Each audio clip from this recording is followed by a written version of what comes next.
एक छोटे से गांव में, जो घने जंगलों के पास बसा हुआ था, रातें हमेशा शांत और रहस्यमयी रहती थीं। लोग जल्दी सो जाते थे, क्योंकि गांव के पास का जंगल बहुत डरावना था। एक रात, जब आसमान में अंधेरा घना था और हवा में अजीब सी ठंडक थी, गांव में एक अजीब घटना घटी। गांव की सीमा पर 3 सिर कटे लोग दिखाई दिए। उनके शरीर पर सिर नहीं थे, लेकिन वे जिंदा थे, चलते फिरते थे और जैसे कुछ देख रहे हों। उनकी उपस्थिति से गांव वाले खौफ में आ गए। कोई नहीं जानता था कि ये 3 लोग कौन थे, कहां से आए थे या उनके सिर कहां गए थे। तीनों लोग गांव के एक पुराने खंडहर में जाकर बस गए। गांव वालों ने उनसे बात करने की कोशिश नहीं की, क्योंकि हर कोई डर के साए में जी रहा था। जब भी कोई उनके पास जाने की कोशिश करता, उसे अजीब आवाजें सुनाई देती, जैसे हवा में कोई फुसफुसा रहा हो। कुछ ही दिनों में गांव में अजीब घटनाएं होने लगी। रात के समय लोग अपने घरों के बाहर अजीब सी हरकतें महसूस करते। कभी कभी किसी की खिड़की के बाहर 3 परछाइयां घूमती नजर आती, लेकिन जब वे बाहर देखते तो कुछ भी नहीं दिखता। गांव का सन्नाटा अब डरावना होने लगा था।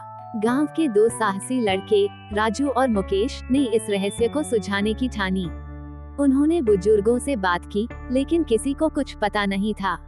बस एक बूढ़े आदमी ने बताया, ये 3 लोग पहले कभी हमारे गांव में नहीं थे, लेकिन कुछ पुरानी कहानियां हैं जो कहती हैं कि 3 पिशाच सदियों पहले इसी जंगल में रहते थे, जो अपने सिर खो बैठे थे।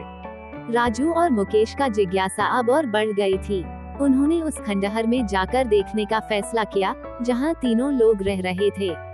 रात के अंधेरे में, जब पूरा गांव सो रहा था, दोनों लड़के खंडहर की ओर बढ़ने लगे। जैसे ही वे वहां पहुंचे, उन्हें अंदर से अजीब सी फुसफुसाहटें सुनाई देने लगी। वे एक टूटी हुई खिड़की से अंदर झांकने लगे। अंदर का दृश्य देखकर उनके रोंगटे खड़े हो गए। तीनों लोग एक घेरे में खड़े थे। उनके कटे हुए सिर उनके पैरों के पास जमीन पर पड़े थे, और वे बिना सिर के आपस में संवाद कर रहे थे। उनके सिर कुछ रहस्यमयी भाषा में बातें कर रहे थे, और उनके शरीर इशारों में उनका जवाब दे रहे थे। हम कब तक इस गांव में छिपे रहेंगे? एक सिर ने कहा। दूसरे सिर ने जवाब दिया, जब तक हमारा काम पूरा नहीं हो जाता। लेकिन अगर किसी ने हमारे राज का पता लगा लिया, तो उसे हमारी जगह लेना होगी। ये सुनकर राजू और मुकेश की सांसें रुक गईं।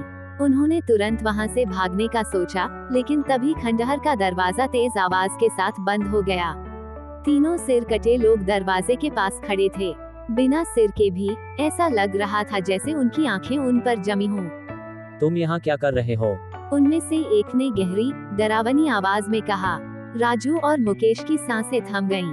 सामने 3 सिर कटे लोग खड़े थे, उनके शरीर बिना सिर के, लेकिन फिर भी उनकी उपस्थिति इतनी भयानक थी कि दोनों लड़के कांपने लगे। खंडहर के अंदर घुमड़ने लगी, और हर एक कदम के साथ उन तीनों की रहस्यमयी शक्ति महसूस हो रही थी। तुमने हमारे बारे में जान लिया। उनमें से एक ने गहरी और डरावनी आवाज में कहा। उनकी आवाजें सीधे हवा से आती महसूस हो रही थीं। अब तुम्हें हमारा खेल खेलना होगा। राजू ने कांपती आवाज में पूछा। कौन सा खेल? तीनों सिर कटे लोग एक दूसरे के पास इकट्ठा हो गए। उनके कटे हुए सिर जमीन पर पंक्तिबद्ध रखे थे। अचानक एक सिर हवा में उठ गया और बोलने लगा। यह मौत का खेल है। अगर तुम जीत गए तो तुम जिंदा रहोगे, अगर हार गए तो तुम्हारे सिर हमारी जगह लेंगे। राजू और मुकेश के पैरों तले जैसे जमीन खिसक गई। अब भागने का कोई रास्ता नहीं था। उन्हें इस खेल को खेलना ही था। तीनों सिर कटे लोग धीरे धीरे पास की एक पत्थर की चौकी की ओर बढ़े, जहां 3 जलती हुई मशालें रखी थीं। इन 3 मशालों के बुझने से पहले तुम्हें 3 सवालों का जवाब देना होगा, उनमें से एक ने कहा।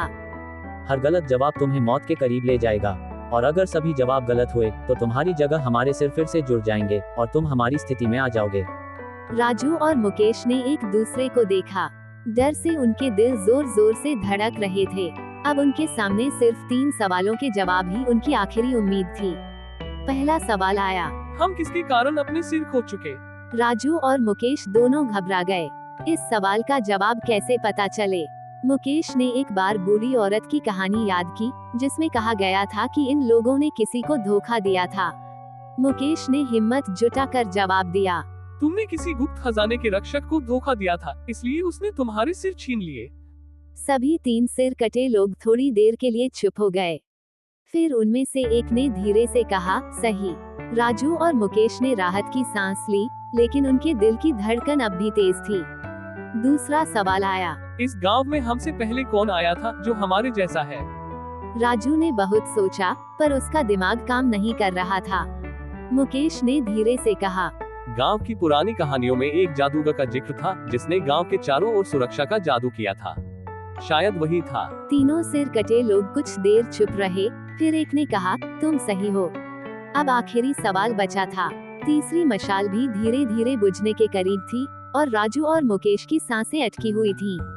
तीसरा और सबसे कठिन सवाल आया, हमारा खेल खत्म कैसे होगा? इस सवाल का जवाब किसी के पास नहीं था। राजू और मुकेश ने घबराकर एक दूसरे को देखा। क्या यह उनकी आखिरी रात होगी? तभी राजू के दिमाग में एक विचार कौंधा। उसने जवाब दिया, ये खेल खत्म होगा जब तुम अपने पापों का पश्चाताप करोगे और उस खजाने को लौटाओगे जिसे तुमने चुराया था। तीनों सिर कटे लोग अचानक जोर से हंस पड़े।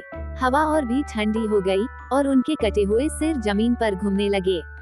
तुमने सही जवाब दिया है, उनमें से एक ने कहा, लेकिन तुम इस खेल का हिस्सा अब भी बने रहोगे। अगली बार जब ये खेल शुरू होगा तो तुम भी इसे खेलोगे। इतना कहकर तीनों सिर कटे लोग धीरे धीरे धुंध में गायब हो गए। राजू और मुकेश हैरान थे, लेकिन वे जिंदा थे। अब वे जानते थे कि इस रहस्य का अंत नहीं हुआ था। ये खेल कभी भी दोबारा शुरू हो सकता था। राजू और मुकेश अभी भी खंडहर के बाहर खड़े थे। तीन सिर कटे लोग धुंध में गायब हो चुके थे, लेकिन उनके रहस्यमय खेल की चेतावनी हवा में गूंज रही थी। दोनों लड़के अब तक जिंदा थे, पर दिल में डर अब भी कायम था। गांव की हवा ठंडी और भारी लग रही थी, जैसे कोई अनदेखा बोझ उनके कंधों पर आ गया हो। अब क्या करेंगे? मुकेश ने फुसफुसाते हुए पूछा। उसकी आवाज में घबराहट साफ झलक रही थी। हमें गांव के बड़े बुजुर्गों से बात करनी होगी। राजू ने कहा, ये खेल कभी भी फिर से शुरू हो सकता है। हमें इसे हमेशा के लिए खत्म करना होगा, वरना गांव के हर व्यक्ति पर खतरा मंडराता रहेगा। अगले दिन राजू और मुकेश ने गांव के सबसे बूढ़े आदमी काका जी से मिलने का फैसला किया। काका जी हमेशा से गांव की पुरानी कहानियों और रहस्यों के बारे में जानते थे। जब उन्होंने दोनों लड़कों की बातें सुनी, तो उनके चेहरे पर चिंता की लकीरें उभर आईं। तीन सिर कटे लोग, ये वही प्राचीन शाप है जिसके बारे में मैंने वर्षों पहले सुना था, काका जी ने गहरी आवाज में कहा। सैकड़ों साल पहले ये गांव एक रहस्यमय खजाने का रक्षक था। तीन लालची लोग जो शक्ति और दौलत के भूखे थे, ने इस खजाने को पाने के लिए कई निर्दोषों को धोखा दिया। परंतु खजाने का रक्षक एक प्राचीन जादूगर था। उसने उन तीनों को शाप दिया कि वे तब तक इस दुनिया में भटकते रहेंगे जब तक कि खजाना सही हाथों में वापस न लौट जाए। मुकेश ने पूछा। काका जी ने एक गहरी सांस ली और बोले, खजाना अब जंगल के गहरे हिस्से में छिपा हुआ है, जहाँ कोई जाने की हिम्मत नहीं करता।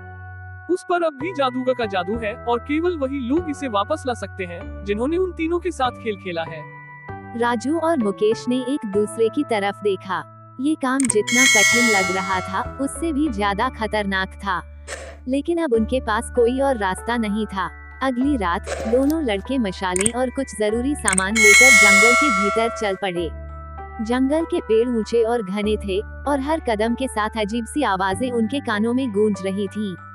जैसे ही वे और गहरे जंगल में पहुंचे, ठंडी हवा और घनी हो गई और हर कदम पर ऐसा लग रहा था जैसे कोई उन्हें देख रहा हो।